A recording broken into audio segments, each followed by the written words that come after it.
Good morning, students. In previous classes, we have studied about the colloidal solution and their types also, and we have also discussed the cleaning action of soap and detergent. Today, we will discuss about the properties of the colloidal solution. Now, in previous classes, we have also discussed some of the properties of the colloidal solution. The remaining left colloidal properties will be discussed here. Now, first one was coagulation. No, it is also known as precipitation. It is also known as flocculation. When the small amount of the electrolyte is added to the colloidal solution, they gets coagulated. They becomes heavy and settle down. The settling down of the colloidal particle due to the presence of or due to addition of the small amount of the electrolyte is known as coagulation or precipitation or flocculation. It can be achieved by following methods. ना first one is bye electrophoresis. और electrophoresis क्या है मैं पढ़ा चुका हूं, किससे पूछ लो? रवि से। चलो चलो रवि तुम बताओ what is electrophoresis.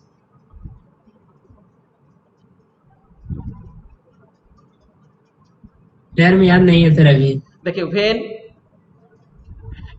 Electricity is passed through the colloidal solution in the electrolytic cell, that means in the presence of two different electrode, that is anode and cathode, the colloidal particle will move toward opposite electrode and where it will get neutralized and will be settled down. That will be that is precipitation or the coagulation.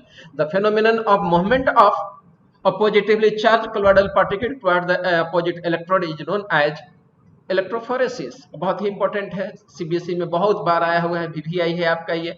Next है by mixing two oppositively charge sol called mutual coagulation. Suppose कि कोई negatively charge colloidal solution है और उसमें positively charge particle डाल दिए तो क्या होगा? कोगुलेशन हो जाएगा। फॉर एग्जांपल ब्लड, किसी का ब्लीडिंग हो रहा है, ब्लड जो होता है निगेटिवली चार्ज कोलोइडल पार्टिकल होता है, ठीक है। उसमें आप कीजिएगा कि एलम ले लीजिए, एलम का सॉल्यूशन ले लीजिए, घोल दीजिए तुरंत फिटकरी या फेरिक क्लोराइड। हम लोग केमिस्ट्री लैब में देखोगे तो कुछ मिले या ना मिले, फेरिक क्लोराइड जरूर रखते हैं। किसी के कट गया या कुछ मिस हैपनिंग हो गया, ठीक है, तो उसमें करते क्या तुरंत FeCl3 हम लोग लगा देते हैं, तो उससे क्या ब्लड का कोगुलेटिंग हो जाएगा। तो FeCl3 का जो सोल होता है या एलम का जो सोल होता है वो पॉजिटिवली चार्ज कोलोइडल सॉल्यूशन है और ब्लड हो गया आपका निगेटिव, वो पॉजिटिव चार्ज हो जाएगा और अट्रैक्ट करके हेवी मास में बदल जाएगा और जिसकी वजह से वो सेटल डाउन हो जाएगा। दैट मींस प्रिसिपिटेशन हो जाएगा, कोगुलेशन हो जाएगा। इसलिए ब्लड क्लॉटिंग जो हो जाता है और ब्लीडिंग जो होता है बंद हो जाता है, ठीक है। तो पहला प्रोसेस हो गया आपका इलेक्ट्रोफोरेसिस, दूसरा हो गया by mixing two oppositively charge sol called mutual coagulation, और third one is by boiling. किसी भी कोलोइडल सॉल्यूशन को बार बार बॉयल करते चले जाइए तो होगा कि कोलोइडल पार्टिकल आपको सेटल डाउन करने लगते हैं, ठीक है। वाइब्रेशनल मोशन होगा, उनमें काइनेटिक एनर्जी बढ़ेगी, एक कोलोइड दूसरे कोलोइड से टकराएगा, ठीक है, न्यूट्रलाइज होगा। न्यूट्रलाइज होने के बाद आपको क्या होगा कि वो हेवी मास में बदलने लगेगा, हेवी मास में बदलते बदलते क्या हो जाएगा? सेटल डाउन करने लगेगा। दूध ही को ले लीजिए, आप हीट करते हैं, डिस्पर्सन मीडियम क्या होगा? इवेपोरेट होता चला जाता है, कोलोइडल पार्टिकल एक दूसरे के नजदीक आते चले जाते हैं, जिसके वजह से क्या होगा? प्रिसिपिटेशन होने लगता है। तो फाइनली आप क्या कहा जाता है? क्रीम ऑब्टेन कर लेते हैं, ठीक है। नेक्स्ट है परसिस्टेंट डायलिसिस। अगर परसिस्टेंट डायलिसिस किसी भी कोलोइडल सॉल्यूशन के आप कराते चले जाएं तो इम्प्योरिटी जो इलेक्ट्रोलाइट के फॉर्म में होता है, जो हेल्प करता है उसको सस्पेंड कराने में कोलोइडल पार्टिकल को ना, वो खत्म हो जाएगा। तो परसिस्टेंट डायलिसिस से होगा क्या? डिस्पर्स फेज एक दूसरे के करीब आने लगेंगे और करीब आने लगेंगे तो क्या हो जाएगा? वह न्यूट्रलाइज होकर के सेटल डाउन करने लगेगा, हेवी मास में बदलने लगेगा, प्रिसिपिटेशन हो जाएगा। और नेक्स्ट पार्ट है आपका बाय एडिशन ऑफ इलेक्ट्रोलाइट। कहीं पर भी इलेक्ट्रोलाइट अगर स्मॉल अमाउंट डाल दें तो वह कोगुलेशन करा देगा। जैसे दूध ले लीजिए, दूध कोलोइडल पार्टिकल है, उसमें आप फिटकिरी घोल करके डाल दीजिए, तुरंत दूध फट जाएगा ना। इसके बाद दूसरा मेथड है मट्ठा, जिसको आप जोरन कहते हैं, या दही लीजिए दूध में डाल दीजिए और दही बनना स्टार्ट हो जाएगा, कोगुलेशन वहां स्टार्ट हो जाएगा। तो होता क्या है कि वह इलेक्ट्रोल स्मॉल अमाउंट ऑफ इलेक्ट्रोलाइट होता है, वो चार्जेज को क्या करेगा? न्यूट्रलाइज कर देगा। जब चार्जेज न्यूट्रलाइज हो जाएंगे तो जो चार्जेज एक दूसरे के करीब नहीं आते थे, क्यों नहीं आते थे? सेम चार्जेज रिपेल करने लगता है, तो रिपल्शन के चलते वो कोलोइडल पार्टिकल एक दूसरे से दूर रहता था, सेटल डाउन नहीं होता था। लेकिन जैसे ही इलेक्ट्रोलाइट डालेंगे वो न्यूट्रलाइज हो जाएगा, चार्जेज एक दूसरे के कोलोइडल पार्टिकल नजदीक आने लगेंगे। जब कोलोइडल पार्टिकल एक दूसरे के नजदीक आने लगेंगे तो हेवी मास में बदल जाएगा and it will be no more suspended in the dispersion medium and it will be settle down, और इस तरह से कोगुलेशन हो जाएगा। और इसी का कंसेप्ट हम लोग यूज करते हैं किसमें? ब्लीडिंग होने में। ब्लीडिंग होने लगता है तो हम लोग FeCl3 का सोल डाल देते हैं या ये डाल देते हैं, एलम का सोल्यूशन डाल देते हैं, ब्लीडिंग आपका बंद हो जाता है। आ जाइए, नेक्स्ट है हार्डिश-शिल्ज रूल, और बहुत ही इंपॉर्टेंट है, ये आपका एनसीईआरटी में भी दिया हुआ है। हार्डिश-शिल्ज रूल कहता है कि जैसे कोई भी हम लोग इलेक्ट्रोलाइट डाल रहे हैं कोलोइडल सॉल्यूशन में, तो डालने से होगा क्या कि वह उस चार्ज कोलोइडल पार्टिकल को जाकर के न्यूट्रलाइज कर देता है, जिसके चलते कोलोइडल पार्टिकल नजदीक आएंगे और वह क्या क्या न्यूट्रलाइज होकर के हेवी मास में बदलने लगेगा और सेटल डाउन हो जाएगा, तो कोगुलेशन कह देंगे। तो जो कोगुलेटिंग पावर ऑफ इलेक्ट्रोलाइट है, यह इंक्रीज कर जाता है rapidly with increase in the valency of the cation और एनायन। जिस कैटायन या एनायन पर जितना ज्यादा वैलेंसी होगा, वह उतना ही ज्यादा क्या होगा, कोगुलेटिंग पावर उसका ज्यादा होगा। ठीक है। फॉर निगेटिवली चार्ज सोल अगर कोई है, तो उस पर हम लोग पॉजिटिव कैटायन ले लेते हैं, जैसे Al+3 हो गया, Barium+2 हो गया, Sodium+1 हो गया। तो सबसे ज्यादा कोगुलेटिंग पावर किसके पास होगा, एल्युमिनियम आयन के पास होगा, तब बैरियम आयन के पास होगा, तब सोडियम आयन के पास होगा। कौन कहता है, Hardy Schulze rule. Coagulating power of an electrolyte for the electrolytic solution is directly proportional to the charges appearing on ions, that is cation और anions। cation पर हो या anion पर हो, उसके चार्ज के डायरेक्टली प्रोपोर्शनल होता है। ठीक है। उसी तरह से अगर पॉजिटिवली चार्ज कोलोइडल पार्टिकल हो, तो उसके लिए हम लोग निगेटिवली चार्ज कोलोइडल सॉल्यूशन लेते हैं। ठीक है जी, देखिए यहाँ पर हो गया ये आयन, तो क्या कहा जाता है, हेक्सासाइनोफेरेट आयन इसको कहा जाता है। क्या कहा जाता है, हेक्सासाइनोफेरेट आयन। इसका वैलेंसी यहाँ -4 है, फॉस्फेट हो गया -3 हो गया, सल्फेट आयन हो गया, ये क्लोराइड आयन हो गया। तो सबसे ज्यादा चार्जेज इस पर है, सबसे ज्यादा कोगुलेटिंग पावर जो होगा, कोगुलेटिंग पावर इसी का होगा। ठीक है। इसके बाद फॉस्फेट का होगा, तब सल्फेट का होगा, तब क्लोराइड का होगा। ये कौन कह रहा है, हार्डिश-शिल्ज रूल। हार्डिश-शिल्ज रूल है क्या, तो coagulating power of an electrolyte is directly proportional to the charges appearing on the cation और anion present in electrolyte. Electrolyte के कैटायन या अनायन पर जो चार्जेज प्रेजेंट है, उसके डायरेक्टली प्रोपोर्शनल होता है। ठीक है। अब नेक्स्ट है आपका the minimum concentration of an electrolyte in millimole per litre required to cause precipitation of a solution in 2 hour is called coagulating value. ना एक वर्ड एक नया इंट्रोड्यूस किया हूं, कोगुलेटिंग वैल्यू। तो कोगुलेटिंग वैल्यू है क्या, तो किसी भी इलेक्ट्रोलाइट का मिलीमोल में ले लीजिए पर लीटर के लिए, पर litre of the colloidal solution को प्रिसिपिटेट कराने के लिए, तो जो मिनिमम कॉन्सेंट्रेशन चाहिए इलेक्ट्रोलाइट का इन मिलीमोल, किसके लिए, तो पर लीटर ऑफ कोलोइडल सॉल्यूशन के लिए, कितने में, तो 2 घंटे में। तो 2 घंटे में जितना कॉन्सेंट्रेशन चाहिए मिलीमोल ऑफ इलेक्ट्रोलाइट का, उसी को हम लोग कहते हैं कोगुलेटिंग पावर कहते हैं। The smaller the quantity needed higher will be the coagulating power of the ion. जितना कम अमाउंट में ज्यादा कोगुलेशन हो रहा है, इसका मतलब कि उसका कोगुलेटिंग पावर क्या है, ज्यादा होता है, मतलब इनवर्स रिलेशन है। ठीक है। तो यहीं पर एक चीज मैं आपको ऐड करने जा रहा हूं, जो कि एनसीईआरटी में आपका नहीं है, गोल्ड नंबर। कॉम्पिटेटिव एग्जाम देंगे, कॉम्पिटेटिव एग्जाम में आपको गोल्ड नंबर पूछता है, तो गोल्ड नंबर आपके लिए जानना यहाँ पर जरूरी है। ठीक है। गोल्ड नंबर है क्या, ओ आइए देखिए।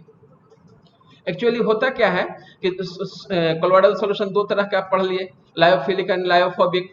ठीक है। तो लायोफिलिक तो स्टेबल होता है, लेकिन लायोफिलिक के पास एक प्रॉपर्टी होती है कि लायोफोबिक को चारों तरफ से घेर करके उसको स्टेबलाइज करा दे। ठीक है। Lyophilic colloids have unique property of protecting lyophobic colloids. Lyophobic colloids जिसके डिस्पर्स फेज और डिस्पर्शन मीडियम में क्या होता है, हेट्रेड होता है, फोर्स ऑफ अट्रैक्शन नहीं होता है। तो नहीं होगा तो उसको प्रोटेक्ट हम लोग कैसे कराएंगे, तो बाहर से हम लोग एक डाल देंगे लायोफिलिक कोलोइड्स, और लायोफिलिक कोलोइड्स जाएगा लायोफोबिक कोलोइड के पार्टिकल के चारों तरफ वो घेर लेगा, और it will be remain suspended in the colloidal solution, उसको सस्पेंड करके रखेगा। तो ये प्रोटेक्टिंग पावर होता है किसके पास, कोलोइडल, ये लायोफिलिक कोलोइडल सॉल्यूशन के पास। When lyophilic colloids are added to lyophobic colloids, it forms a protective layer around the lyophobic colloids and thus protect the lyophobic from electrolytes। जो electrolytes डालते हैं जिसके चलते वह कोगुलेशन हो जाता है, कोगुलेट कर जाता है, उससे इसको प्रिवेंट किया जा सकता है। किससे, by addition of lyophilic colloids। For example आपको मैं बता दूं, जैसे हम लोग पहला ही दिन में बताया था कि व्हाइट वॉशिंग हम लोग जब करते हैं तो उसमें हम फेविकॉल मिला देते हैं या गम मिला देते हैं, बबल का गम मिला देते हैं। वजह क्या है, वह डिस्पर्स फेज जो है आपका किसका, लायोफोबिक सोल का, उसके चारों तरफ से प्रोटेक्टिंग लेयर बना देता है, जिसके चलते वह सेटल डाउन नहीं होगा, कोगुलेशन नहीं होगा ना। तो आइए अब हम लोग देखते हैं जो आपको लायोफिलिक का जो प्रोटेक्टिंग पावर है, it is expressed in terms of gold number. उसको हम लोग एक्सप्रेस करते हैं गोल्ड नंबर के टर्म्स में। ठीक है। और गोल्ड नंबर है क्या वो देखिए, it is amount of lyophilic sol in milligram required to prevent coagulation of 10 ml gold sol. 10 ml gold sol ले लीजिए, ठीक है, और उसको उसके कोगुलेशन को प्रिवेंट करने के लिए मिलीग्राम में जो लायोफिलिक सोल की जरूरत पड़ती है, किससे, by addition of 1 ml of 10% NaCl solution. जैसे 10% NaCl सोल्यूशन बना दिए और 1 ml ले लिए और गोल्ड सोल में डाल दिए तो कोगुलेट होगा। तो उसको प्रिवेंट करने के लिए जो अमाउंट आपका मिलीग्राम में यूज हो रहा है लायोफिलिक का, उसी अमाउंट को हम लोग गोल्ड नंबर कहते हैं, ठीक है। तो ये इस तरह से आपका कोलोइडल सॉल्यूशन फिनिश हो गया। आइए इमल्शन, तो इमल्शन के बारे में फर्स्ट डे ही हम आइडिया दिए थे कि डिस्पर्स्ड फेज और डिस्पर्शन मीडियम, अगर ये दोनों के दोनों लिक्विड फेज में हो तो उसको हम लोग इमल्शन कहते हैं ना। Colloidal dispersion of one liquid in another immiscible liquid is known as an emulsion. और इमल्शन से क्वेश्चन बार बार पूछा है। एक तो इमल्शन का डेफिनेशन डायरेक्ट पूछ देता है, दूसरा इसका टाइप्स पूछ देता है, ठीक है, यही यहाँ से। और टाइप पूछता है तो विथ एग्जाम्पल पूछता है। क्वेश्चन यहाँ पर इमल्शन से definition plus it's type and types with example, यही पूछा है क्वेश्चन यहाँ से। तो इमल्शन है क्या, तो दो हम लोग लिक्विड ले लें, डिस्पर्स फेज और डिस्पर्शन मीडियम दोनों, और दोनों कैसा हो, इमिसिबल हो, तो जो हम लोग को सॉल्यूशन कोलोइडल सॉल्यूशन बनेगा उसी को हम लोग इमल्शन कहते हैं। जैसे आपका मिल्क हो गया, सोडियम सोप सॉल्यूशन हो गया, वाइनिशिंग क्रीम हो गया, मक्खन हो गया, ठीक है, हेयर क्रीम हो गया, ये सब आपका इमल्शन में आ जाता है। तो इमल्शन को हम लोग बेसिकली दो कैटेगरी में क्लासिफाई कर देते हैं, ऑयल डिस्पर्स्ड इन वाटर, या जिसको ऐसे भी हम लोग पढ़ते हैं ऑयल इन वाटर। तो जो लास्ट में आता है वो उसकी मात्रा ज्यादा होती है, जो लास्ट में आता है उसकी मात्रा क्या है, ज्यादा है। तो यहाँ पर वाटर हो गया डिस्पर्शन मीडियम, ऑयल हो गया डिस्पर्स्ड फेज। मतलब कि वाटर अगर आपका ज्यादा हो, ठीक है, और ऑयल क्या हो, कम हो, तो उसको हम लोग कह देंगे किस तरह का, मतलब कि वाटर आपका ज्यादा हो और तेल कम हो, पानी ज्यादा और ये कम, तो डिस्पर्शन मीडियम वाटर हो गया और यहाँ पर डिस्पर्स फेज ऑयल हो गया। तो इसको कह देंगे OW टाइप हो गया आपका, oil in water type emulsion कहला जाएगा। कैसा कहला जाएगा, oil in water type emulsion कहला जाएगा, जिसमें वाटर आपका सॉल्वेंट यानी कि डिस्पर्शन मीडियम, ऑयल आपका डिस्पर्स फेज हो गया। तो देख लीजिए यहाँ पर इसका डायग्राम, पूरा इसका बैकग्राउंड किस चीज का है, पानी का है। देखिए ये सब जो हल्का सा लुइस टाइप का दिखलाए हैं वो हो गया आपका क्या चीज का, वाटर है। और कहीं कहीं ये ऑयल ड्रॉपलेट्स इसमें प्रेजेंट है, इस तरह से जो सर्किल देख ले ऑयल ड्रॉपलेट्स है, ठीक है। तो इसी को हम लोग क्या कह दिए, oil in water type emulsion, ठीक है। कैसे पहचानेंगे कि यह वाटर इन ऑयल टाइप है या ऑयल इन वाटर टाइप है, हाँ एक चीज आ जाए, इसको भी डिस्कस कर देंगे तब आइडेंटिफिकेशन बताऊंगा मैं आपको। नेक्स्ट टाइप है वाटर डिस्पर्स्ड इन ऑयल, मतलब कि ऑयल की मात्रा ज्यादा हो या डिस्पर्शन मीडियम हो, और वाटर जो हो डिस्पर्स्ड फेज हो या डिस्पर्स फेज हो, ये कम मात्रा में हो ये ज्यादा मात्रा में हो ना। तो हम लोग का जो टाइप मिलेगा वह वाटर इन ऑयल टाइप कहलाएगा, जिसका एग्जाम्पल हो गया बटर, क्रीम। और पहला जो टाइप था आपका ऑयल इन वाटर टाइप, ये हो गया मिल्क, वाइनिशिंग क्रीम ना। देखिए मक्खन है तो मक्खन में क्या रहता है, तेल ज्यादा है, पानी की मात्रा कम है, पानी की मात्रा कम रहता है, और उसको करते हैं कि फिर डिकेंडेंट प्रोसेस से हम लोग अलग भी कर देते हैं, नहीं तो क्या होगा, मक्खन रैंसिड हो जाएगा, खराब होने लगेगा, सड़ने लगेगा। तो ऐसे ही पकड़ में आ जाएगा कि बटर जो होता है पानी कम है, मक्खन क्रीम उसमें ज्यादा है, तो हो गया oil in water in oil type. उसी तरह से क्रीम हो गया, कोल्ड क्रीम आप यूज करते हैं, कोल्ड क्रीम में पानी पता चलता है, नहीं पता चलेगा आपको, ठीक है। तो पानी की मात्रा कम है तो हो गया आपका कौन सा, वाटर इन ऑयल टाइप। ऐसे पकड़ा जाएगा। मिल्क है तो मिल्क में बहुत सारा मिल्क फाड़िएगा तो थोड़ा सा छेना निकलेगा, पकड़ में। तो एग्जाम्पल याद रखना बहुत आसान है कि पानी ज्यादा हो और ऑयल कम हो यानी कि मिल्क, तो ये ऑयल इन वाटर टाइप हो गया। उसी तरह से वाइनिशिंग क्रीम हो गया, ठीक है। तो याद रखना बहुत आसान है इसको। अब आइए कि हम लोग पकड़ेंगे कैसे कि वाटर इन ऑयल है या ऑयल इन वाटर टाइप है।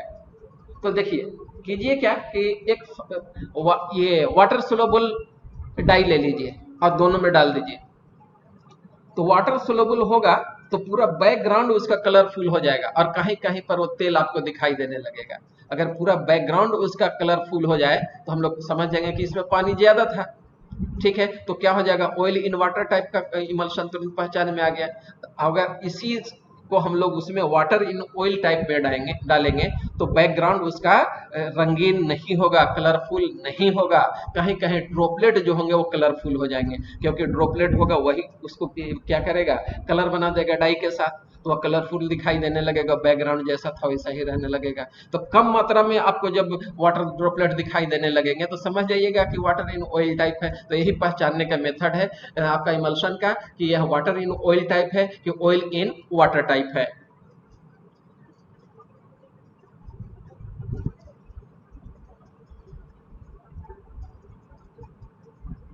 चलिए, for stabilization of an emulsion a third component called emulsifying agent is usually added. Emulsion को स्टेबलाइज करने के लिए हम लोग बाहर से एक केमिकल डालते हैं, ठीक है, दूसरे सब्सटेंस का एडिशन करते हैं, उस सब्सटेंस को हम लोग ये क्या कहते हैं, स्टेबलाइजिंग एजेंट कहते हैं। क्या कहते हैं, स्टेबलाइजिंग एजेंट कहते हैं। किसके लिए, इमल्शन के स्टेबिलिटी के लिए।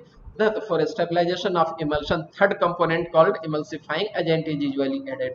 जो बाहर से सब्सटेंस, केमिकल सब्सटेंस ऐड करते हैं फॉर स्टेबलाइजेशन ऑफ इमल्शन, उसी को हम लोग क्या कहेंगे, स्टेबलाइज इमल्सिफाइंग एजेंट कहते हैं। ठीक है, the emulsifying agent forms an interfacial film between suspended particle and medium. Suspended particle और मीडियम के बीच में वो क्या करता है कि इंटरफेसियल फिल्म बनाएगा, मतलब चारों तरफ से उसको घेर लेगा, प्रोटेक्ट कर लेगा, और प्रोटेक्ट करके remain it will be suspended in the dispersion medium, जिसकी वजह से वह स्टेबल हो जाता है। ठीक है, the principal emulsifying agent for oil in water emulsion are protein, gum, natural and synthetic soap।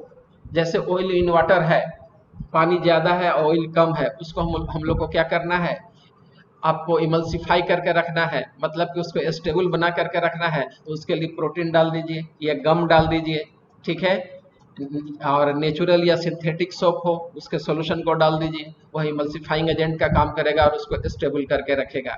Next है आपका फॉर WO, यानी कि वाटर इन ऑयल टाइप। तो heavy metal salt of fatty acid डाल दीजिए, लॉन्ग चेन अल्कोहल डाल दीजिए, lamp black डाल दीजिए। इस सबसे क्या होगा, तो water in oil type emulsion जो होगा वह स्टेबलाइज रहेगा, जल्दी डीस्टेबलाइज नहीं होगा।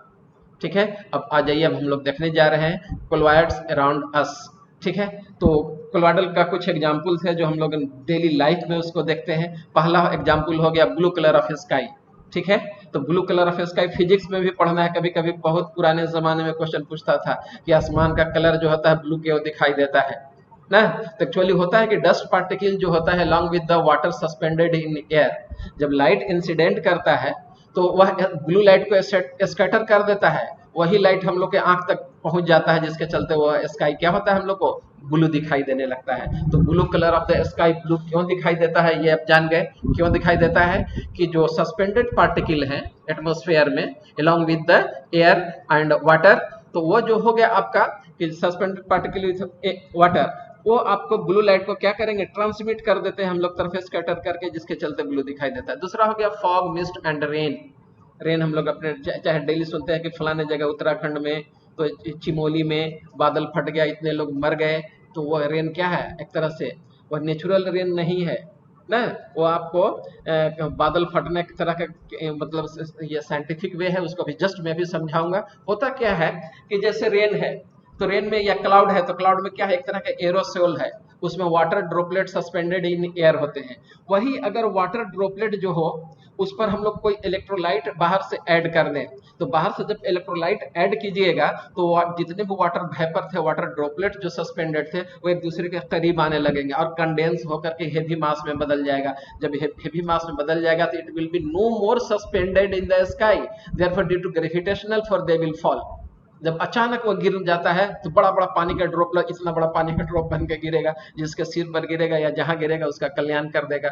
ठीक है, तो उसी को हम लोग कहते हैं कि वो बादल फट गया ना। इसी का कंसेप्ट लेकर के हम लोग आर्टिफिशियल रेन कराते हैं। आर्टिफिशियल रेन कराना है तो बादल के ऊपर हेलीकॉप्टर से चले गए, चॉपर से चले गए, वहां सिल्वर आयोडाइड का इलेक्ट्रोलाइट ले लिए, जब जो कि कॉस्टली है, और ले जा करके हम लोग उसके ऊपर बादल के ऊपर से गिरा देंगे, तो क्या होगा, बादल का जो कोलोइडल पार्टिकल है, सिल्वर के कोलोइडल पार्टिकल पॉजिटिवली चार्ज होंगे, उसको कोगुलेट करा देगा, तो जो वाटर वेपर प्रेजेंट थे क्लाउड में वो सस्पेंड नहीं कर पाएगा हेवी मास होने की वजह से, ग्रेविटेशनल फोर्स की वजह से वह गिरने लगेगा। और जब कोई वाटर ड्रॉप बहुत बड़ा हो और गिरने लगे तो वहां से आते आते वो ड्रॉपलेट्स में टूट जाता है, तो वही आर्टिफिशियल उसको रेन हम लोग कह देते हैं ना। उसी तरह से फॉग में या मिस्ट जो बनता है इसी तरह से सेम कंडीशन में बनता है। तो क्या था, large mass of air containing dust particle is cooled below it's D point, जो आपका बहुत सारा एयर पार्टिकल है, ठीक है, और वह कूल्ड कर दे डी पॉइंट पर, जब जब कूलिंग होने लगेगा तो जो मॉइस्चर प्रेजेंट है एयर में वो कंडेंस हो जाएगा उसी ड्रॉपलेट पर, किस चीज पर, पार्टिकल पर, एयर के पार्टिकल पर कंडेंस होने लगेगा, तो वो क्या होगा, हेवी मास में बदल जाएगा। हेवी मास में बदल जाएगा, droplets being colloidal in nature continue to float in air, और वही क्या हो जाता है, एयर में फ्लोट करने लगता है, तब उसको हम लोग कह देते हैं कि फॉग है और मिस्ट है। और जब वही हेवी होने लगता है तो धीरे धीरे वो नीचे गिरने लगेगा, आपका जमीन पर गिरने लगेगा, तो कहते बहुत कुहासा गिर रहा है, मिस्ट गिर रहा है, ठीक है। तो यही हो गया आपको cloud, clouds around us, blue colour of sky होता है, फॉग का फॉर्मेशन होता है, मिस्ट एक ही चीज हो गया, रेन हो गया, ठीक है। आर्टिफिशियल रेन भी समझा दिए कैसे हो गया। आइए कुछ हम लोग डायग्राम देखते हैं, फोटो देखते हैं। हाँ, अभी और क्लाउडल अराउंड अस है। आप डेली लाइफ में बहुत सारे चीज खाते हैं, दूध खाते हैं, ठीक है, बल्कि पीते हैं बोल दीजिए, जो बंगाली होंगे वो कहते हैं दूध खाते हैं, ठीक है। तो ये हो गया आपका मिल्क, बटर, हलवा, आइसक्रीम, फ्रूट जूस इटीसी, सभी के सभी कोलोइडल इन नेचर होते हैं। हमारे बॉडी में आपका ब्लड है, ठीक है, तो ब्लड आपका क्या है, एक तरह का कोलोइडल सॉल्यूशन है, एल्बुमिनॉइड सब्सटेंसेज का होता है ये, और इसका that styptic action of alum ferric chloride solution is due to coagulation of blood forming a clot which stops further bleeding. हाँ, अब देखिए ब्लड है, कहीं पर ब्लीडिंग हो रहा हो तो एलम हम लोग डाल दिए या फेरिक क्लोराइड का सॉल्यूशन डाल दिए, जिसके चलते क्या होता है, कोगुलेशन हो जाएगा। और जब कोगुलेशन होता है तो कहते हैं कि वही ब्लड क्लॉट हो गया, तो ब्लड क्लॉट हो गया तो क्या हो गया, ब्लीडिंग रुकना बंद हो गया, ब्लीडिंग बंद हो जाएगा आपका, ठीक है। तो ब्लीडिंग बंद हो जाएगा तो उसकी लाइफ बच जाएगी ना। तो उसी को कहते हैं हम लोग स्टिप्टिक एक्शन। स्टिप्टिक एक्शन मतलब ब्लीडिंग को बंद करने का एक्शन, ठीक है, क्लॉटिंग का, कोगुलेशन का एक्शन हो गया। जो फर्टाइल सॉइल होता है वो अपने आप में कोलोइडल इन नेचर होता है, ठीक है। अब आइए एक इम्पोर्टेंट आपका कोलोइडल सॉल्यूशन जो हम लोग देख, उसका एग्जांपल डेली लाइफ में होता है। डेली लाइफ में तो खैर डेली हम लोग देख नहीं रहे हैं, लेकिन सुनते हैं और पढ़े भी होंगे ज्योग्राफी में। फॉर्मेशन ऑफ डेल्टा, ये प्योर केमिस्ट्री का चीज है। अब सुनिए फॉर्मेशन ऑफ डेल्टा कैसे होता है। जब बारिश होती है तो होता क्या है कि पहाड़ से टकराते हुए पानी अपने साथ पत्थर, कंकड़, मिट्टी, सॉइल लेकर के आती है ना, और नदी में चली जाती है। नदी का रफ्तार तेज होता है, जिसके चलते जो कंकड़, पत्थर, डस्ट पार्टिकल जो होते हैं वो ग्रिंड हो जाते हैं और कोलोइडल रेंज में बदल जाते हैं। धीरे धीरे नदी क्या होता चला जाता है, फ्लैट होने चला जाता है, शैलो होता चला जाता है, और वह अपने साथ जो हेवी पार्टिकल होता है नदी के बॉटम में सेटल डाउन कर जाएंगे। But the colloidal particles which are remain suspended in the water ना, they will float in river, और नदी में बहते हुए चला जाता है। और यह नदी जाके कहाँ मिलता है, समुद्र में मिलता है। जैसे ही समुद्र के मुहाने पर ये पहुंचेगा पानी, there is a lot of electrolytes present in the sea water, वहाँ सॉल्ट प्रेजेंट है इलेक्ट्रोलाइट के फॉर्म में। it will be added to the colloidal solution which is coming from the river water। River water से बहते हुए जो आ रहा colloidal nature का हो गया, उसमें जैसे ही इलेक्ट्रोलाइट आप डालेंगे तो इलेक्ट्रोलाइट डालने से होगा क्या, वो आपका जो कोलोइडल पार्टिकल रिवर के पानी में था वो सेटल डाउन होने लगेगा, कोगुलेशन होने लगेगा, और नदी और समुद्र के मुहाने पर जहां पर दोनों का मिलन हो रहा है वहीं पर कोगुलेशन करा दिया। तो होगा क्या, वो सेटल डाउन होकर के धीरे धीरे उसका माउथ ऊंचा होता चला जाएगा। During the course of flow of river it will change the direction of the flow, ठीक है, living behind the large mass, heavy mass, उठा हुआ मास को छोड़ करके अपना डायरेक्शन चेंज कर देता है, ठीक है। तो वहीं पर डेल्टा का फॉर्मेशन हो गया। This is all about the formation of delta by the colloidal particles. चलिए अब क्या यहाँ पर कोई क्वेश्चन यहाँ तक पूछना है तो पूछिए। सर आज बहुत फिर से रिवीजन करा दो, कहेंगे तो बेटा रिवीजन करा दो। सब वीडियो देख लिए। हाँ बेटा बोलिए, कहेंगे तो फिर से रिकॉल करा दूंगा, ऐसा नहीं है। Sir conclusion of colloid solution नहीं पढ़ा है सर। क्या चीज नहीं पढ़ा है? Sir conclusion of colloid solution. Conclusion of colloidal solution, conclusion ही चल रहा है सब आपका। अच्छा, वो भी हो जाएगा, चिंता नहीं कीजिए। फिर से एक बार मैं इसको आपको देखूंगा, ऐसे भी वीडियो डाल दूंगा, एक बार देख लीजिएगा तो हो जाएगा आपका। ठीक है, आइए अब हम लोग पढ़ने जा रहे हैं एप्लीकेशन ऑफ कोलॉइडल सॉल्यूशन ना। पहला हो गया प्यूरिफिकेशन ऑफ वाटर। धीरे धीरे चलिए हम स्पीड, जब भी मेरा स्पीड बढ़ जाए तो आप मेरा रेगुलेटर है, वहीं से बोलना है सर प्लीज सर, इतना भी बोलिएगा तो हम समझ जाएंगे कि हम मेरा स्पीड कम करना है। ठीक है, अब आ जाइए हम लोग एप्लीकेशन ऑफ कोलॉइडल सॉल्यूशन पढ़ने जा रहे हैं। पहला है आपका प्यूरिफिकेशन ऑफ वाटर। जब हम लोग वाटर प्यूरिफाई करने लगते हैं तो उसमें करते क्या है, एलम डाल देते हैं। तो एलम डालने से क्या होगा कि जो हेवी पार्टिकल जो होता है, पहले तो उसमें जैसे है कि सेटलिंग टैंक होता है, जो हेवी मास होता है गंदे वाटर में, वो आपको नीचे सेटल डाउन कर जाएगा। फिर उसके पानी को फिर हम लोग दूसरे जगह भेज देते हैं जिसमें कुछ कोलॉइडल नेचर के जो पार्टिकल होंगे वो सेटल डाउन नहीं होते हैं। तब उसमें हम लोग करते क्या है कि फिर एलएम घोल करके डाल देते हैं। ठीक है, तो एलएम टैंक में डालने से होगा क्या, जो कोलॉइडल रेंज के पार्टिकल है, सोलुबल है, उसमें घुले हुए हैं, वो आपका कोगुलेट करके नीचे बैठ जाएंगे बॉटम में। तो ठीक है, ऊपर में क्या हो गया, फ्रेश वाटर हो गया। अब फ्रेश वाटर में हम लोग करते क्या है, क्लोरीन गैस पास कर देते हैं या ब्लीचिंग पाउडर से उसको ट्रीट कर दिए। तो ब्लीचिंग पाउडर से ट्रीट कीजिए या क्लोरीन गैस का टैबलेट आता है उसको डालिए, बात बराबर है। जर्म्स जितने भी होंगे वो किल हो जाएगा। ठीक है, और इस तरह से वाटर प्योर हो जाएगा, उसको हम लोग पी लेंगे। ठीक है, दूसरा बेटा एप्लीकेशन है आपका आर्टिफिशियल रेन। और आर्टिफिशियल रेन के बारे में मैं बताया था माय डियर, ये क्लाउड जो होते हैं और वाटर ड्रॉपलेट्स के फॉर्म में होते हैं, वाटर वेपर के फॉर्म में होते हैं, डस्ट पार्टिकल होता है उसमें। ठीक है, और जब हम लोग उस पर करते क्या है, ले जा करके पॉजिटिवली चार्ज इलेक्ट्रोलाइट ऐड कर दिए, तो चॉपर से गए और ले जा करके सिल्वर आयोडाइड डाल दिए। तो इलेक्ट्रोलाइट के प्रेजेंस में जो कोलॉइडल पार्टिकल होंगे पॉजिटिवली चार्ज पार्टिकल की तरफ अट्रैक्टेड हो जाएंगे, and they will be coagulated and it will be converted into huge mass which will not be more suspended in the sky में वह सस्पेंड नहीं कर सकता है मास की वजह से, और वही फिर धीरे धीरे गिरता है तो वाटर ड्रॉपलेट्स में बदल दिया। अचानक गिर गया तो वही बादल फट गया हम लोग कहते हैं। ठीक है, और आर्टिफिशियल रेन है तो जहां पर ड्राउट कंडीशन है तो वहां पर हम लोग गए, बादल से स्प्रे करा दिए क्लाउड पर, चॉपर से जा करके, तो क्लाउड पर क्या होगा, आर्टिफिशियल बारिश हो जाएगी फिर आपका। ठीक है, नेक्स्ट है स्मोक प्रिसिपिटेशन यूजिंग कॉटरल, या कॉटरल स्मोक्स प्रिसिपिटेटर कहा ही जाता है। एक इंस्ट्रूमेंट है जिसको हम लोग कॉटरल्स स्मोक्स प्रिसिपिटेटर कहा जाता है। देखिए बेटा, बड़ा बड़ा आपको फैक्ट्री के चिमनी से बहुत स्मोक्स निकलता है जिसमें कार्बन पार्टिकल होता है, डस्ट पार्टिकल होता है, पॉइजनस गैसेज होता है। ठीक है, तो उसको एटमॉस्फेयर में आता है तो एटमॉस्फेयर को क्या करेगा, हमारे एयर को पोल्यूट कर जाएगा, which will be no more useful for us. Poison भरा हुआ रहता है, बहुत तरह की बीमारी होने लगता है, तो हम लोग कॉटलर प्रिसिपिटेटर का यूज करते हैं। उसमें करते क्या है कि 2 इलेक्ट्रोड रहेगा, एनोड और कैथोड। ठीक है, और उसमें स्मोक्स को पास कर दिए। स्मोक्स को जैसे ही पास कीजिएगा, ठीक है, तो जो डस्ट स्मोक्स निकल रहा है चिमनी से, फैक्ट्री के चिमनी से, वह उसमें जाएगा तो इलेक्ट्रिक फील्ड में उसके जो पार्टिकल होंगे अपोजिट इलेक्ट्रोड की तरफ चले जाएंगे और जाकर के वहां कोगुलेट करके नीचे सेटल डाउन कर जाएगा। और इस तरह से क्या कहा जाता है, कम मात्रा में निकलने वाले जो धुआं होंगे वही आपको इजेक्ट करते हुए बाहर आपका निकल जाएगा। और इस तरह से स्मोक्स जो होगा मतलब ज्यादा पॉइजनस नहीं होगा, हमारे एटमॉस्फेयर को ज्यादा पोल्यूट नहीं कर पाएगा। ठीक है, नेक्स्ट है आपका फोटोग्राफी।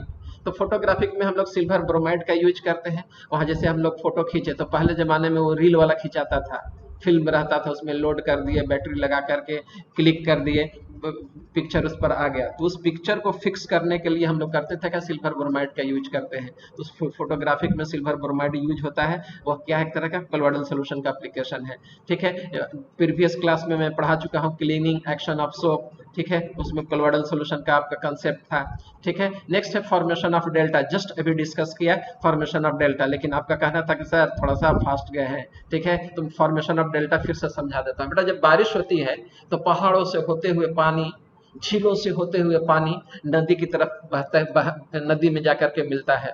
तो अपने साथ पहाड़ से होकर के आते हुए during the flow of water coming from the water, ये हिल, they brought some dust particle, some soils, some rock particle, and they will be grinded by the surface of the earth or the rock present on the hill, na? And it will come in the river where the heavier particle will be settled down at the bottom of the river, while those particles which achieve the colloidal range will remain suspended in the water and they will not settle down. Why so? Because of the colloidal nature. ठीक है.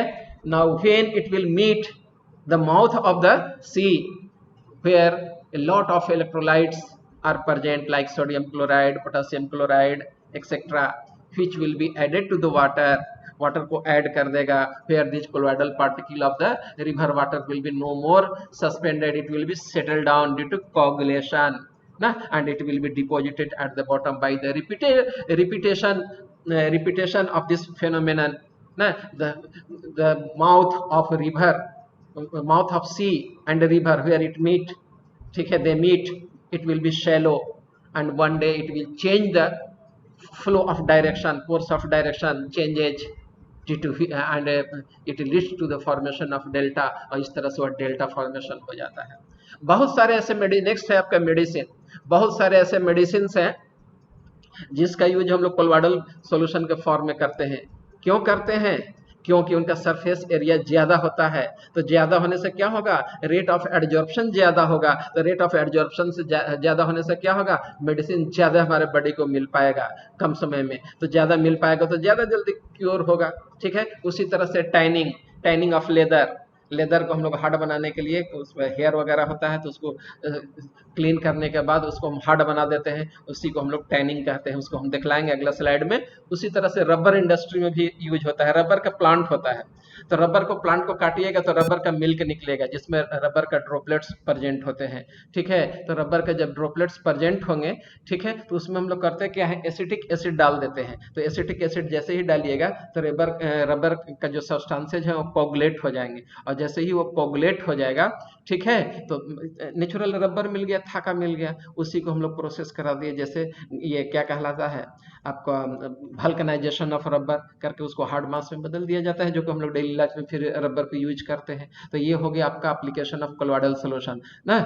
तो आइए one by one करके थोड़ा हम लोग detail में देखते हैं. पहला था प्यूरिफिकेशन ऑफ वाटर. देखिए ब्यूटीफुल डायग्राम उसका प्यूरिफिकेशन ऑफ वाटर का.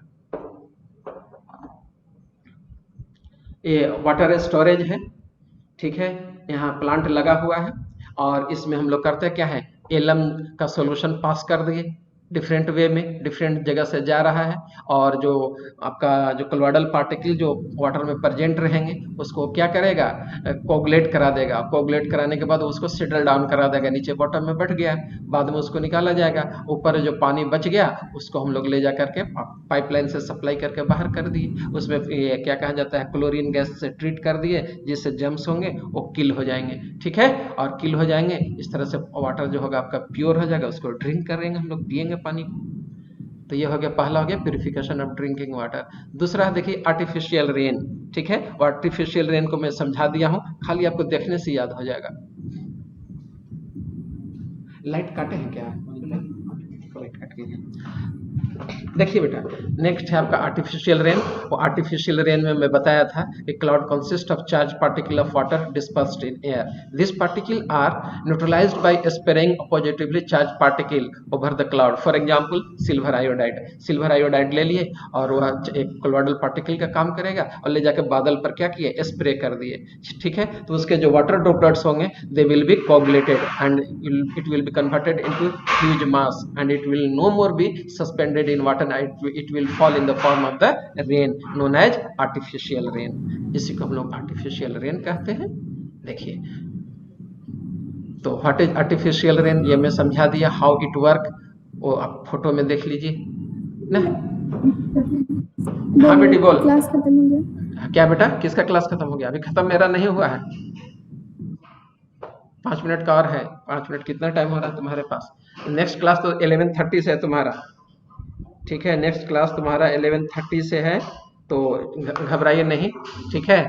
तो it is achieved by cloud seeding technology that alters weather to help the induce rain in drought affected area और टू ए क्लीन एरिया. जिस area में बारिश नहीं होती है उस एरिया में हम लोग आर्टिफिशियल रेन कराते हैं. और इसके लिए हम लोग करते क्या है, रॉकेट से या एयरक्राफ्ट से या चॉपर से क्या कर देते हैं, ऊपर चले जाते हैं, क्लाउड के, और वहां जाने के बाद हम लोग सिल्वर आयोडाइड स्प्रे कर देते हैं, जिससे क्या हो जाएगा, वो आपको कोगुलेट कर जाएगा और आर्टिफिशियल रेन में बदल जाएगा। ठीक है, what happens next, the process makes the cloud more efficient at generating ice crystal that either fall as snowflakes or melt to produce raindrops depending on the temperature in and around the cloud. This technique is also used to disperse fog bank near airport. Airport पर भी fog वगैरह बन जाता है, तो flight के movement में परेशानी होने लगती है, तब हम लोग इस मेथड से fog को वहां से हटा सकते हैं, यह हटाया जाता है। ठीक है, आइए सीवेज डिस्पोजल। जैसे सीवेज है, बहुत बड़ा बड़ा नाला है, पटना में सुने होंगे नाला रोडे है। ठीक है, वहां पर पानी बहुत गंदा बहते रहता है या महकते रहता है, उसका डिस्पोजल करना आसान है। कैसे हम लोग करेंगे कि जैसे ये आपका ये सीवेज है, उसका एक टैंक बना लेंगे और उस टैंक में आने देंगे सीवेज वाटर को। ठीक है, और या फिर ऐसा कीजिए कि उसी में डाल दीजिए ये इलेक्ट्रोलाइट, जो नाला है आपको उसी में इलेक्ट्रोलाइट डाल दीजिए, तो इलेक्ट्रोलाइट डालने से क्या होगा, सारा का सारा कोगुलेट कर जाएगा। कौन, colloidal particle, it will be settle down at the bottom, और ऊपर का जो पानी बच गया उसको पाइपलाइन से खींच लीजिए और खींच करके वाटर फिल्ट्रेशन के लिए भेज दीजिए। वहां वाटर फिल्ट्रेशन के लिए फिर क्या करना होगा, फिर से उसमें एलम डाल दीजिए, जो रिमेनिंग अगर थोड़ा बहुत बच गया कोलोइडल पार्टिकल, ठीक है, उसको सेटल डाउन करा देगा, और सेटल डाउन कराने के बाद फिर उसमें क्लोरीन का ट्रीटमेंट करके ये क्या ड्रिंकेबल वाटर हम लोग उसको बना सकते हैं। तो देखिए सीवेज प्लांट लगा हुआ इस तरह का ये होता है। ठीक है, नेक्स्ट देखिए स्मोक प्रिसिपिटेटर, और स्मोक प्रिसिपिटेटर के बारे में मैं आप लोगों को अच्छी तरह से समझा दिया हूं कि कैसे होता है ना, फिर से एक बार देख लीजिए। Smoke particles are electrically charge colloidal particles suspended in air. To remove these particles from air, Cottrell precipitator is used. ठीक है, Cottrell precipitator uses the principle of electrophoresis. What is electrophoresis? Movement of colloidal particle under the influence of electric field. Now in the presence of two different electrode, these particles will be moved up toward the opposite electrode where they will be suspended and will be flocculated or aggregated or coagulated and settle down ना, तो वहां पर होगा smoke प्रिसिपिटेटर का ये चीज बता दिए। Air containing smoke and dust particle are allowed to pass through the metal electrode present inside the Cottrell precipitate. वहां पर भी इलेक्ट्रिक फील्ड पे हम लोग कर देते हैं, समझा चुका हूं। ठीक है, लैंग्वेज के लिए आपके ऊपर है, क्यों मैं इसमें टाइम बर्बाद आपका करूं। ठीक है, देखिए कैसा होता है स्मोक प्रिसिपिटेटर, यही है, इसमें दो इलेक्ट्रोड लगा हुआ है आपका, एक इलेक्ट्रोड देखिए ये लगा हुआ है, और एक इलेक्ट्रोड का काम इसका बॉडी कर देगा। ठीक है, एक बॉडी कर दिया और एक आपका ये कर दिया। ठीक है, और यहाँ से हम लोग स्मोक निकाल दिए, स्मोक को पास कर दिए, हाई इलेक्ट्रिक फील्ड लगा हुआ है, अपोजिट इलेक्ट्रोड के तरफ उसका जो डस्ट पार्टिकल होगा अपोजिट इलेक्ट्रोड के तरफ जाएगा, कुछ इस पर सेटल डाउन होगा, कुछ इस पर जाकर सेटल डाउन होगा। देखिए प्रिसिपिटेटर ऐश, ठीक है, और सेटल डाउन हो जाएगा, जो रिमेनिंग बच गया वो यहाँ से इनलेट से बाहर निकल जाएगा, gases free from carbon particle, और इस तरह से ये काम करना स्टार्ट कर देगा आपका। नेक्स्ट है फोटोग्राफिक, तो पहले थोड़ा सा याद दिला दूं, ऐसे मैं समझा भी चुका हूं। इसमें हम लोग सिल्वर ब्रोमाइड का यूज करते हैं। फोटोग्राफिक प्लेट्स और film are prepared by coating and emulsion of the light sensitive silver bromide in gelatin over glass plate और celluloid film, उसी पर हम लोग फोटो को फिक्स करते हैं। ये देख लीजिए इस तरह का होता था पहले जमाने में। अब क्लीनिंग एक्शन ऑफ सोप, इसको मैं समझा चुका हूँ कई बार, 2 दिन समझाया हूँ cleaning action of soap and detergent. ठीक है,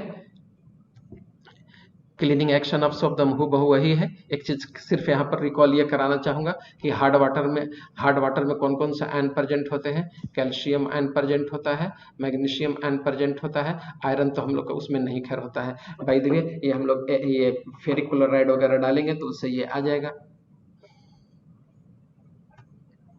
अब आइए मेडिसिन के रूप में इसका यूज करते हैं। ठीक है, मेडिसिन के रूप में क्यों यूज करते हैं, तो वह कोलोइडल सोल्यूशन होता है। Medicine is colloidal form are easily adsorbed by the body tissues, और बॉडी टिश्यूज में कौन सा टिश्यू रिस्पॉन्सिबल होता है, तो एडिपोज टिश्यू होता है। And hence are more effective because they have large surface area and are therefore easily assimilated. तो ये एसिमिलेशन यानी इमल्सिफाई करना, फैट और पानी को अगर मिलाइए तो जो झाग बनता है, जो लेयर बनता है, इमल्शन बनता है, उसी को इमल्सिफिकेशन कहते हैं। तो फैट का डाइजेशन वगैरह उसी तरह इमल्सिफिकेशन से होता है। बायोलॉजी वाले बच्चे इस वर्ड को समझ रहे होंगे ना। इसमें हम लोग मेडिसिन को कोलोइडल फॉर्म में ही क्यों ज्यादा यूज करते हैं, क्योंकि उसका सरफेस एरिया ज्यादा होता है। सरफेस एरिया ज्यादा होने से एडजॉर्प्शन ज्यादा होगा, तो दवा ज्यादा, एसिमिलेशन ज्यादा होगा। फॉर एग्जाम्पल अर्गाइरोल, सिल्वर सोल है एक तरह का जिसका यूज आई लोशन में होता है। तो यहाँ से क्वेश्चन ये पूछेगा कि हम लोग कोलोइडल सोल्यूशन के फॉर्म में मेडिसिन क्यों यूज करते हैं सिरप वगैरह के फॉर्म में, क्योंकि सरफेस एरिया ज़्यादा होगा, सिमुलेशन ज़्यादा होगा, एब्जॉर्प्शन ज़्यादा होगा।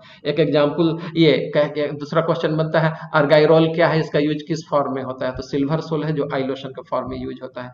नेक्स्ट है colloidal antimony is used in curing kala azar ना, काला जार वर्ड आया है आपको काला ज्वर से, ज्वर माने होता है बुखार ना, एक तरह का बुखार है ये काला जार ना, जिसको एक्चुअली में हिंदी में हम लोग बोलते थे काला प्लस ज्वर, ज्वर मतलब होता है बुखार, तो काला जार में यूज होता है कौन सा कोलोइडल सॉल्यूशन, एंटीमनी का। उसी तरह से कोलोइडल गोल्ड होता है जो इंट्रामस्कुलर इंजेक्शन में यूज किया जाता है।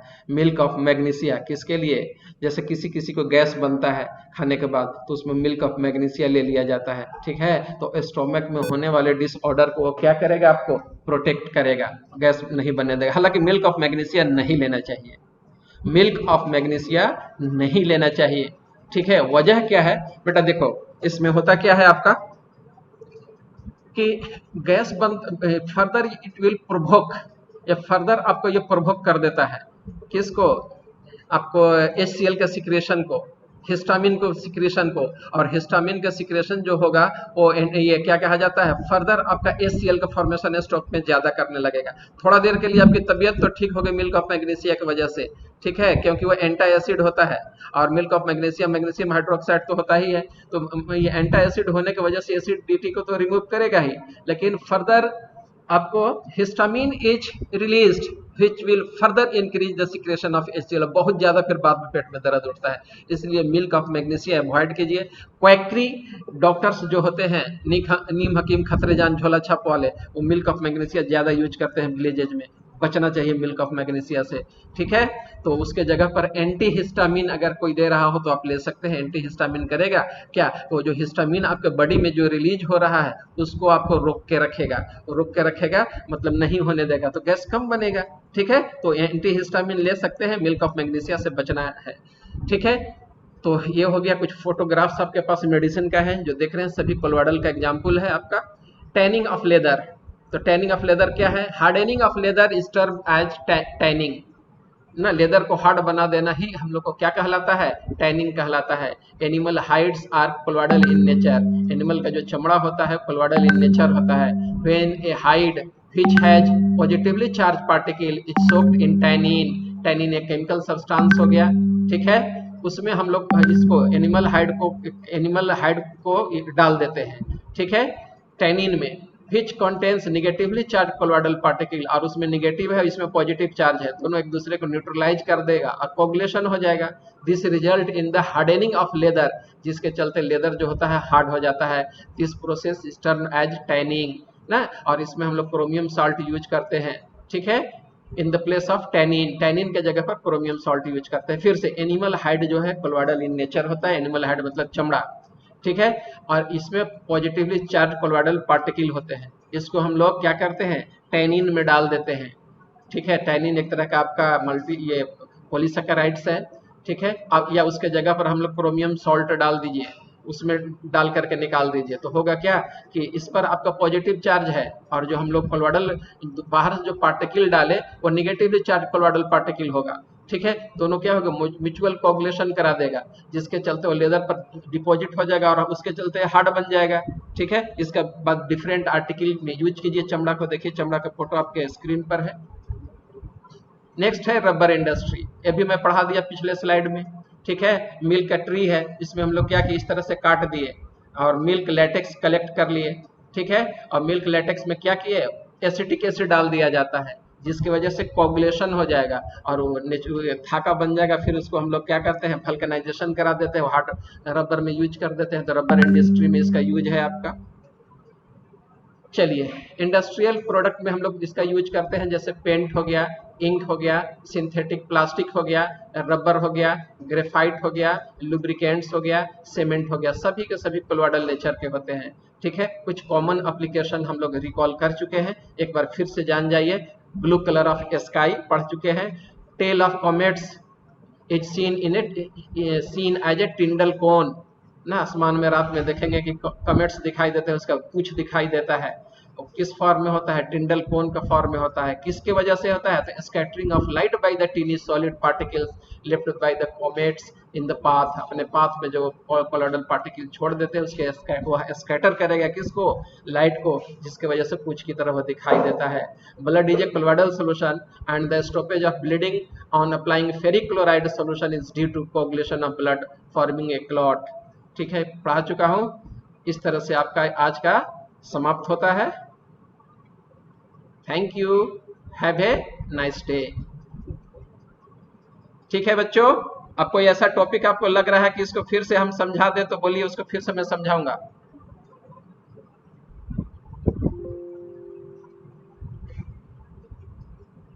कल से क्या हुआ सर? हाँ बेटा।